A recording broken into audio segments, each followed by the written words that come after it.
recorder coming? That's my knowledge.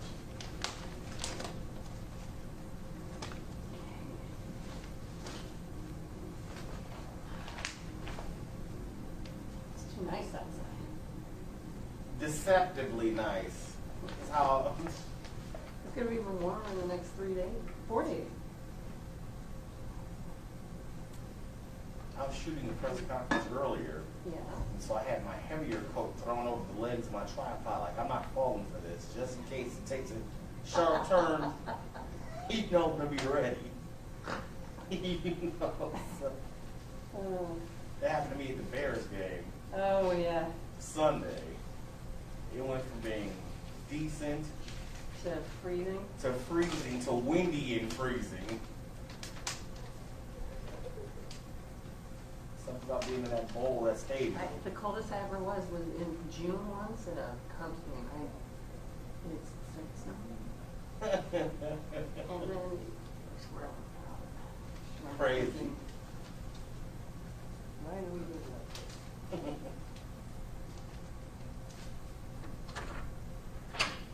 you have a phone charger by any chance? This thing's gonna die. The very next number I press, it's probably gonna go off. I have my cable, but I don't have a plug. So if you have a plug, you're more than Every time you come up with a new one. that's what they do. Oh, shit, wonder why that happened. Yeah. Because it can work just fine forever, you never go out and buy the new one. Impulse drop with that. Starting off with, which one was the first one? The iPhone 30. Yeah. I've had almost every too. But then did you jump from 3 to 6 or I went 7? from 3 to 4, Yeah. 5, 6, didn't get 7. Somewhere in there I skipped 1 or 2. And then when the iPhone 10 came out, the iPhone X came out. All right, time to get back in the saddle. I don't have it. Oh, well. Somebody's got to have one. No, yeah. You hustle up. I have 2 questions. I tried to get my kids to come with me. Today? Yeah, I'm like, this is the civics lesson. I'm like, oh, I need me when I come in. No.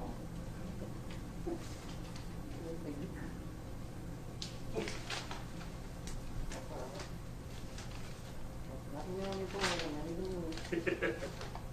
Every day, look, how's figure out how's the figure you're going from the basement. Tell me about it, I bet. This has probably got to be the worst time ever to be in high school. There's 2 of them, I a couldn't even sophomore and a imagine. junior, and they both play sports and then it's just hell. Yeah. And now they're worried about buying like, you can life is bad. I'm single as you go there then. I don't care about who's going to get my kids ready to school. And my players, like, but This has got to take away from so much of the high school experience. I recall that even Belgium, Germany, France, even though they're having these new lockdowns, it's not, when Boris Johnson even said we will never do that again, that people in schools and universities will. Whereas he had a great quote, Boris Johnson saying, you know, the first time we will never let what happened to our children, and then I thought that's real leadership.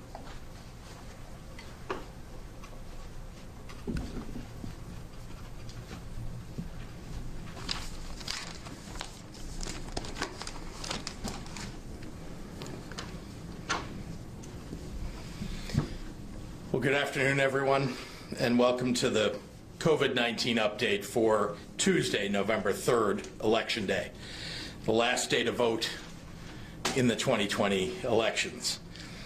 Here in Illinois, we made this year's Election Day a state holiday for K through 12 schools and for public universities. As a result, local election authorities that use schools and college buildings as polling places have less foot traffic in and out of those facilities, another effort to reduce possible exposure to coronavirus while you're out casting your ballot, keeping people safer. And whether or not you have the day off, it's not too late to vote in Illinois, even if you have never registered to vote before. Please make your voice heard. Just go to a polling place near you and you can register to vote right there and vote in person today. Just bring 2 forms of identification, at least one of which shows your current address. For more information, visit the website of your local election authority or the Illinois State Board of Elections at www.elections.il.gov. elections.il.gov. If you still have your vote-by-mail ballot and have not returned it, and approximately 500,000 of those ballots are still out there, and you want to vote in person, you can either bring your ballot with you and you can simply hand it over so you can vote in person instead, or else fill out your vote-by-mail ballot and bring it directly to your local polling place or to a secured ballot drop box in your area. You must do so by 7 p.m. Central Time tonight. Illinois is taking every precaution to make sure that this voting process is as safe as it is secure. At my direction, the Illinois Emergency Management Agency delivered to local election authorities over 165,000 containers of hand sanitizer, over 1.4 million KN95 masks, nearly 260,000 surgical masks, and 90,000 face shields. Most of those deliveries took place weeks ago so that local election authorities have access to all of the safety supplies that they need to protect voters this election. We're committed to making sure that every election authority in the state can allow every voter to cast a ballot safely and securely. If you're headed to the polls today, please don't forget to wear your mask and keep your distance. If a voter is experiencing problems at a polling place and wants to call someone to get guidance on their situation, they can call the Illinois State Board of Elections voter hotline at either 312-814-6440 in Chicago or 217-782-4141 everywhere else in the state.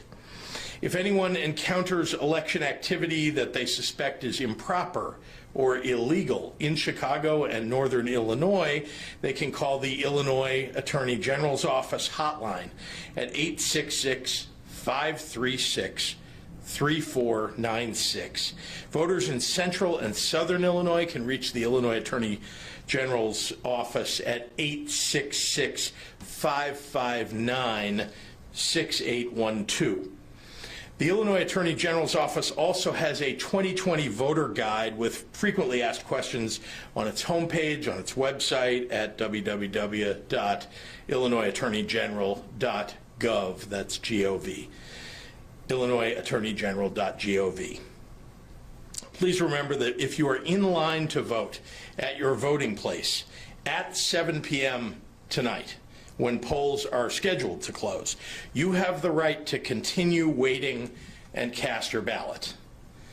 As of this morning, approximately 3.8 million Illinoisans had cast a ballot, with nearly 2 million ballots being cast in person and more than 1.8 million ballots submitted through the mail.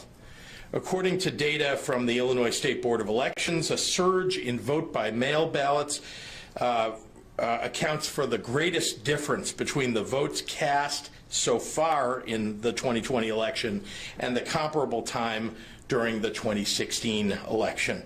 More than 1.5 million more voters have already cast a ballot compared to the same time during the 2016 presidential election, and that's pretty great.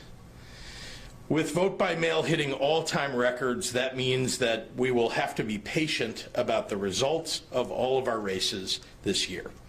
It's possible, maybe even likely, that we won't know the outcome of the presidential election tonight. As I mentioned yesterday, this waiting period is a great time to take a break from social media.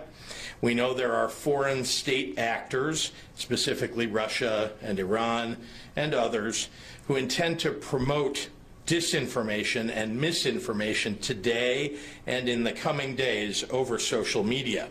They would like nothing more than to promote conspiracy theories and sow discontent in an attempt to pit Americans against one another. If you want accurate information about the vote count, go to your local election authority's website, to the Illinois State Board of Elections website, to dedicated sites like 538.com or the election coverage section of the Politico website or the New York Times website, where they track all the races nationwide, or visit other reputable national and local news outlets. Remember, political candidates do not count votes. Political parties do not count votes. Television networks do not count votes. State and local election authorities count votes. They then transmit this information to the media and to the general public, a long-standing and standard process across the nation. With the record-setting use of vote-by-mail ballots here in Illinois because of COVID, we can expect to get results on probably Wednesday or Thursday or Friday. And there will be an official finalized tally of votes announced by November 17th. That's in accordance with existing state law. And just as with every election, states will be working hard this year to make sure that every eligible vote that was turned in on time is counted. On a different note, today is also a great day to take advantage of the open enrollment period for quality health insurance provided under the Affordable Care Act. If you're one of the millions of Americans who already purchase your own health insurance through the ACA Health Insurance Marketplace, or if you formerly had job-based health insurance but no longer do, now's a great time to find a new plan for you and your family. Also, you can always access a special enrollment period if you leave your job for any reason and need a new source of health insurance, another right that comes with the Affordable Care Act. Since its passage in 2010, the ACA has been an invaluable asset in Illinois' fight to provide health care to all residents of the state. According to the most recent data in 2019, approximately 1 million Illinoisans currently receive some form of coverage either through an ACA marketplace plan or through Medicaid expansion. Illinois residents can visit getcoveredillinois.gov, and I'll say that again, getcoveredillinois.gov, between November 1st and December 15th to learn about the best options, prices, and financial help available to you. My departments of insurance and health and family services have collaborated on making that website the best place to start your application for health coverage. Financial help is also available for ACA marketplace premiums for those who qualify and for those who qualify for and enroll in Medicaid. Private health plans with no premiums or copays are available too. ACA Marketplace and Medicaid health plans cover doctor's visits, specialists, hospital stays, mental health care, prescriptions, and more. If you need help with the process, again, getcoveredillinois.gov can connect you to free local assistance from a real person, as well as translation services if you need those. Voting and healthcare alike have been made all the more important in this pandemic. So as I hand it over to Dr. Ezike for a medical update, let me remind everyone that every region of this state has exceeded the criteria for tightened mitigations because we are in the middle of a COVID storm that appears to be sweeping the entire nation, and our trajectory is only getting worse. This is far from over. So please take extra caution, wear your mask today and every day going forward until we get through this. So thank you, and with that, I'd like to turn it over to Dr. Ezike. Good afternoon, and again, happy Election Day. Give you a brief update. In the past 24 hours, 82,435 tests were reported for a total now in Illinois of 7.9 million total tests. Overnight, 3,594 people were in the hospital with COVID-19, and of those, 755 were in the ICU and 326 were on ventilators. Today, we are reporting 6,516 new cases of COVID-19 in Illinois, including 68 lives that were reported as lost. To date, a total of 430,018 confirmed cases have been reported across Illinois and 9,878 total deaths.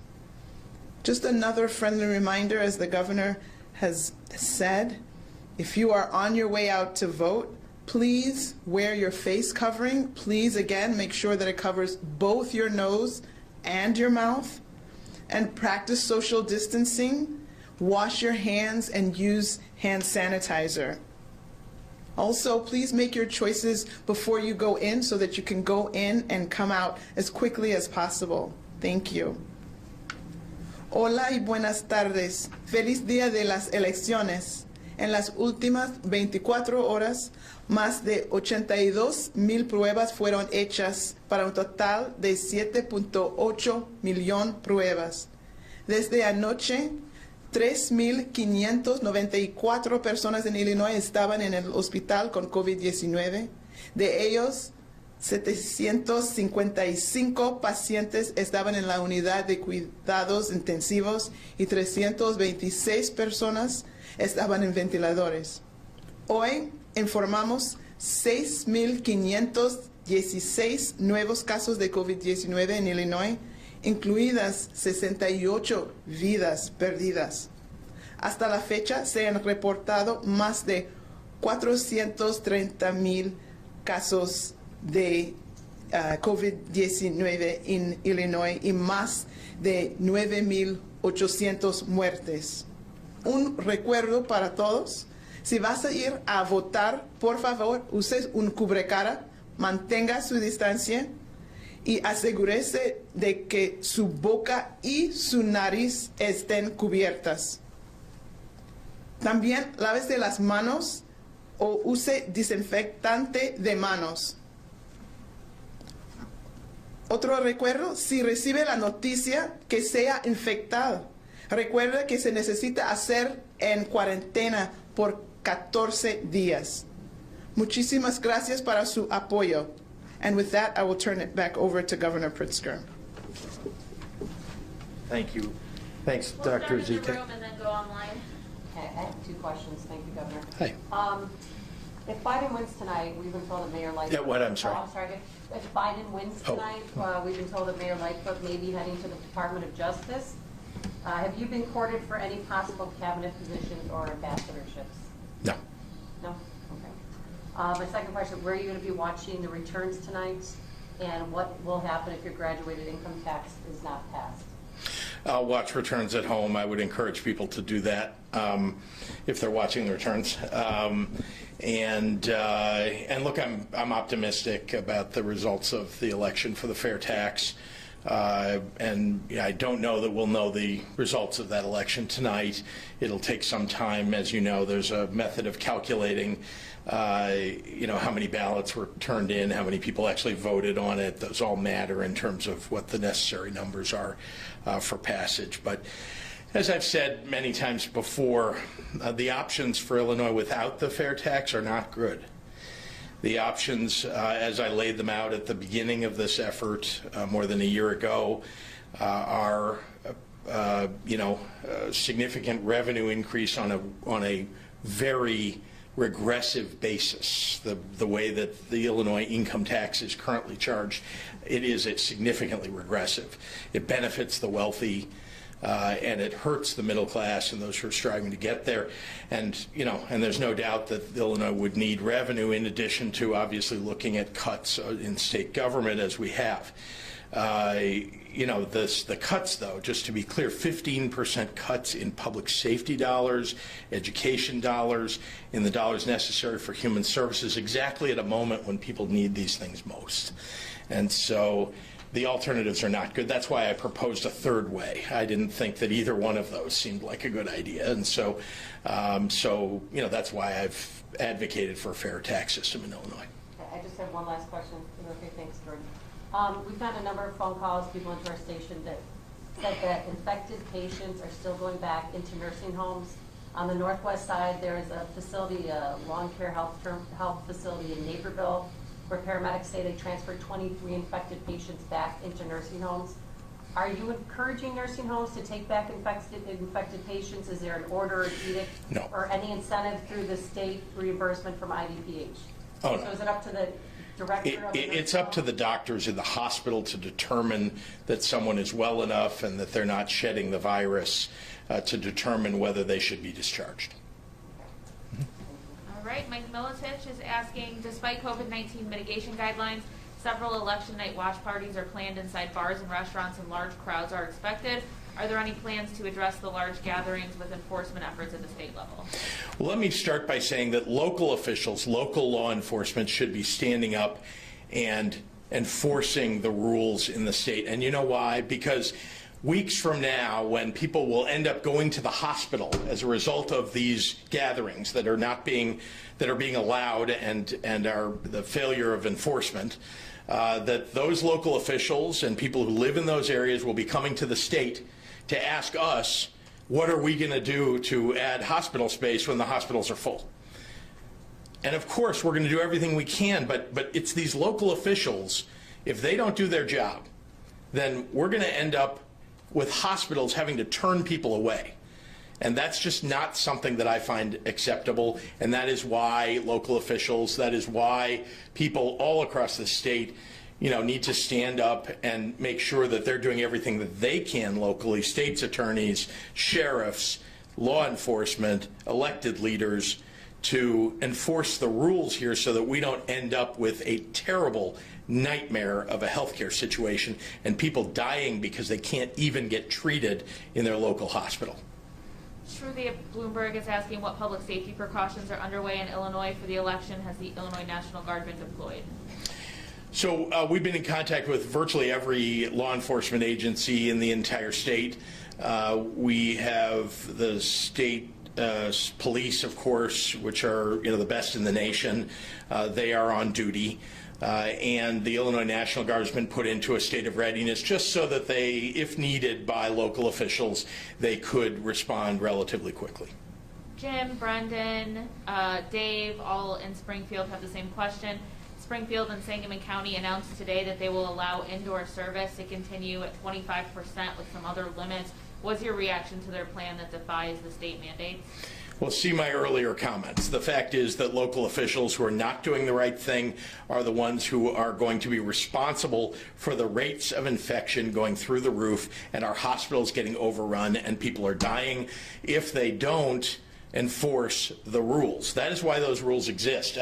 We didn't make them up. The doctors all over the world have put forward studies, and it's very easy for you to find those. I've provided them to every official who has asked for them, and frankly to every media outlet.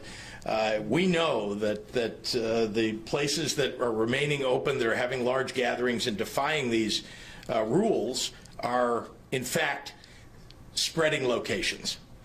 These are places that are amplifying the virus across the state. And so, when you've got double-digit positivity rates in your area, as is the case in Springfield, then the local officials need to take the laws that are on the books and the regulations that we've put forward and the orders that we've asked people to follow and enforce them locally. Jim Haggerty at the Rockford Advocate. It's been a while since we've heard much about therapeutics. Have any available drugs used to treat the symptoms of COVID-19 help keep any of our hospitalization numbers down? It's unclear to me the level of usage of remdesivir, which I've been talking about since the very beginning, but I know that that is one of the drugs that the medicines that's been used in a number of cases. Having said that, there is also a factor involved here where doctors have simply learned about some of the things that they can do with medicines that are already available to them. For example, blood thinning medications, which have been very helpful in saving people's lives. But I should turn it over to a doctor, and I happen to have one right here with me. Dr. Ezike, do you have anything to add? Just quickly. So, of course, as we mentioned, remdesivir is listed as a treatment we have seen from the studies that it decreases the days of hospitalization. So it's not a be-all, end-all cure, but it can shorten the duration of a hospital stay. We know that there are other drugs that are going through the FDA process now. Many of you heard about Regeneron. We do know that dexamethasone, which is a steroid, is becoming part of a normal course for hospitalized patients to prevent some of the significant sequelae that can happen regarding to a pro-inflammatory response. We do know it's not a cure, but we are starting to appreciate just the benefits of just vitamins. I think many of us maybe do not have our ideal daily dose of vitamins through our regular diet. So supplementation with vitamins, vitamin C has long been known to support immunity and fighting infections. We also know, we've known vitamin D is also an important adjunct in terms of promoting immunity. And living in Chicago, where we might get less sun than other places, vitamin D is usually low in people who have less sunlit climates. So those are things. Just optimizing your basic health, obviously, is a great way to move forward. And as more things come online, we'll be happy to share. But of course, remembering, since there is no be-all, end-all cure, still we want to go for prevention. So let's prevent the infection so we have to worry less about treatment. And then again, that just comes back to our mask, avoiding large gatherings,